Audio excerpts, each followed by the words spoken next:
नमस्कार दोस्तों। आज आपके सामने Patanjali daily message book part 1 नए अध्याय के साथ उपस्थित हुआ हूँ।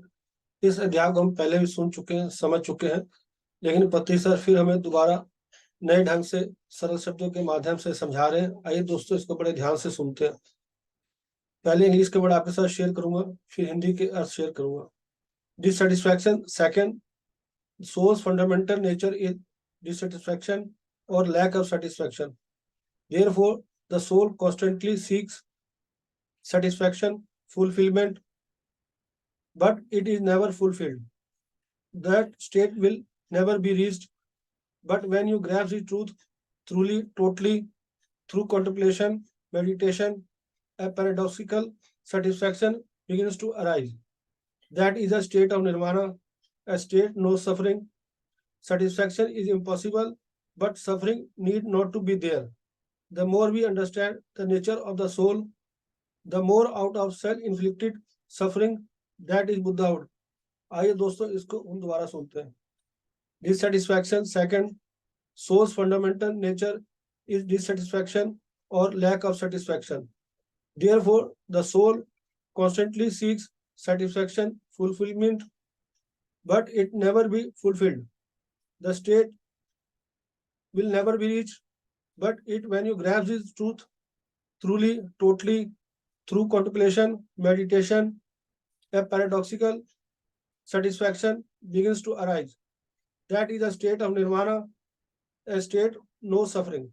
Satisfaction is impossible, but suffering need not be there. The more we understand the nature of the soul, the more out of self-inflicted suffering that is Buddhahood.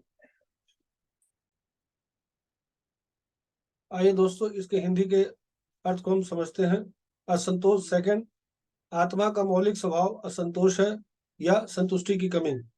इसलिए आत्मा लगातार संतुष्टि पूर्ति की तलाश करती है, लेकिन कभी पूरा नहीं होता। वह अवस्था कभी नहीं पहुंचेगी। लेकिन जब आप इस सत्य को समझ लेंगे, पूरी तरह से चिंतन मनन के माध्यम से एक विरोधाभासी संतुष्टि उठना शुरू हो जाता है। यह निर्वाण की अवस्था है। जितना अधिक हम आत्मा की प्रकृति को समझते हैं, उतना अधिक आत्म कष्ट से बाहर निकलते हैं। यही बुद्धत्व है। आइए दोस्तों, इसको हम दोबारा सुनते हैं।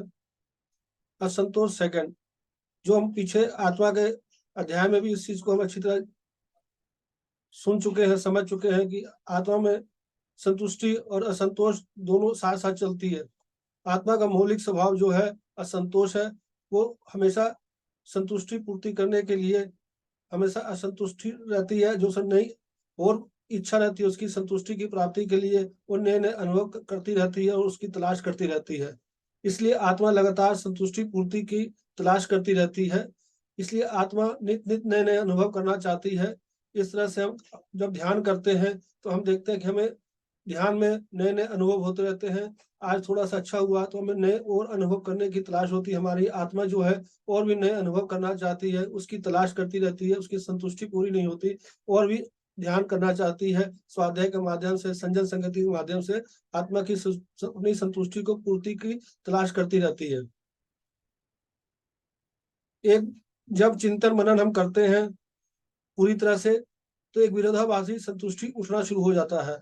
जब हम ध्यान करते हैं, स्वाध्याय करते हैं, संजय संगति करते हैं, तो इसके हमारे अंदर एक संतुष्टि का विरोधाभासी उत्पन्न हो जाता है। हम अनुभव नए नए करना चाहते हैं, इसलिए ढूंढते रहते हैं हर चीज को, अनुभव को हर जगह से देखते रहते हैं। और ध्यान में हम हर चीज के जो हमें अनुभव होता है उसके आगे के भी ओर जाने के लिए हमें कोशिश रहती है कि ये हुआ तो आगे क्या होगा।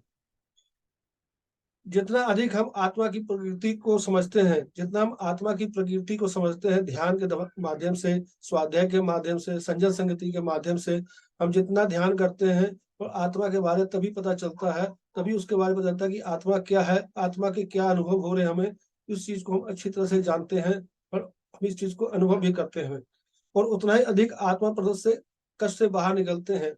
जब हम ध्यान करते हैं, आत्मा प्रदत्त रसोई के कष्ट से बाहर बाहर तभी निकलते हैं जब हम ध्यान करते हैं, हमें आत्मा के बारे में पता लगता है कि हम शरीर नहीं आत्मा है। तो उसके कष्ट से बाहर जब निकलते हैं तो इसी को बुद्धत्व कहा गया है। पत्री सन हमें बड़े सरल शब्द के माध्यम से असंतुष्टि के बारे, आत्मा के बारे बार बार हमें समझा रहे हैं। मेरे प्यारे दोस्तों, पत्ती सर ने हमें बड़ा सरल माध्यम आनापानसति ध्यान जो बताया है, उसके माध्यम से इस अध्याय और पहले के अध्याय के बारे में अच्छी तरह जानकारी हमें है, लेकिन और अच्छी जानकारी ले सकते हैं और अपनी आत्मा के संतुष्टि की पूर्ति को तलाश हमेशा करते रहना चाहिए। नियमित रूप से रोज हमें ध्यान करना चाहिए। थैंक यू मेरे दोस्तों। आपको ये वीडियो अच्छा लगा हो तो अपने दोस्तों के साथ जरूर शेयर करें। धन्यवाद। Thank you.